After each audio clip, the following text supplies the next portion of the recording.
எது சக்சஸ் அப்படின்னு பாத்தீங்கன்னா, நிறைய பணம் சம்பாதிப்பது சக்சஸா, பேர் புகழ் வாங்குறது சக்சஸா, இல்ல ஒர்க் லைஃப் பேலன்ஸ் இருக்கிறது சக்சஸா?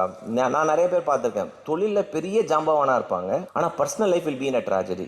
ஆர் இந்த பக்கம் பயங்கர சக்சஸ்ஃபுல்லா இருப்பாங்க, நல்ல ஃபேமிலி இருக்கும், அவங்களால பெரிய தொழிலையோ ஒரு நல்ல லைஃப்ல செட்டில் ஆக முடியாத ஒரு கட்டாயத்தில் இருக்கும். அப்போ ஒரு பேலன்ஸ்ல இருக்கிற சக்சஸ் அப்படின்னு பார்த்தா 100 மீட்டர் ஓட்டப்பந்தயம் ரேஸ் எடுத்து பாருங்க. அது வந்து உலக சாதனை யார் வச்சிருக்காங்கன்னா உசைன் போல்ட்னு ஒருத்தர் வச்சிருக்காரு. கிட்டத்தட்ட 9.few செகண்ட்ஸ்ல ஓடி ஜெயிச்சிட்டார். இன்னைக்கு இந்த ஆடியன்ஸ்ல இருக்கிற நம்ம எல்லாருமே ஒரு 100 மீட்டர் ஓடணும்னா ஓடிடுவோம். எவ்வளவு வயசானாலும் எப்படியா முட்டி மோதியாவது நம்ம ஒரு 100 மீட்டர் ஓடிடுவோம். ஆனா இந்த மேரத்தான் ஓட்டப்பந்தயம் ஒன்று 42 கிலோமீட்டர் ஓடணும்.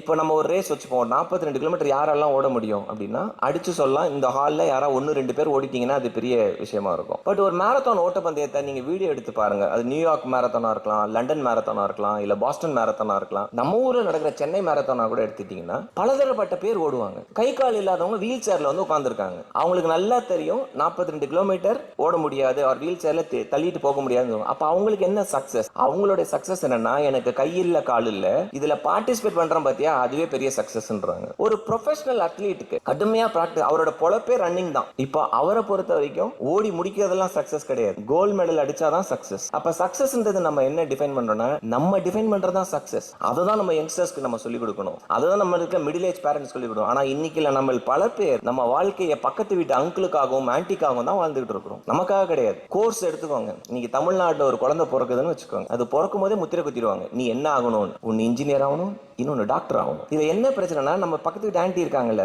நம்ம கெரியர் கவுன்சிலிங் வேற சொல்றோம் பாருங்க. நம்ம ஒண்ணு விட்ட சித்தப்பா பையனோட மாமா பையன் இந்த கோர்ஸ் படிச்சு இங்க வேலையில இருக்கான், நீ அதே கோர்ஸ் படி. அப்ப யாருக்காகவோ தான் நம்ம லைஃப் லீட் பண்ணிக்கிட்டே இருக்கோம். இன்னைக்கான யங்ஸ்டர்ஸ்க்கு மிகப்பெரிய பிரச்சனை நான் பார்க்கிறது என்னன்னா, ஃபண்டமெண்டலி இந்த ஆட்டிடியூட் ஒரு பவர்ஃபுல் வேர்டு இருக்கு. இந்த ஆட்டிடியூட்னா நம்ம ஆள்ல என்ன சொல்றோம்னா, பயங்கர ஸ்டைலா நடந்து வந்தா ஒரு ஆட்டிடியூட்னுவாங்க. இன்னைக்கு இருக்கிற சிச்சுவேஷன்ல, இப்ப இருக்கிற பிரசன்ட் ஆஃப் மைண்ட்ல உன்னோட மைண்ட் செட் பாசிட்டிவா இருக்கா நெகட்டிவா இருக்கா, அவ்வளவுதான். அதுதான் attitude at the end of the day.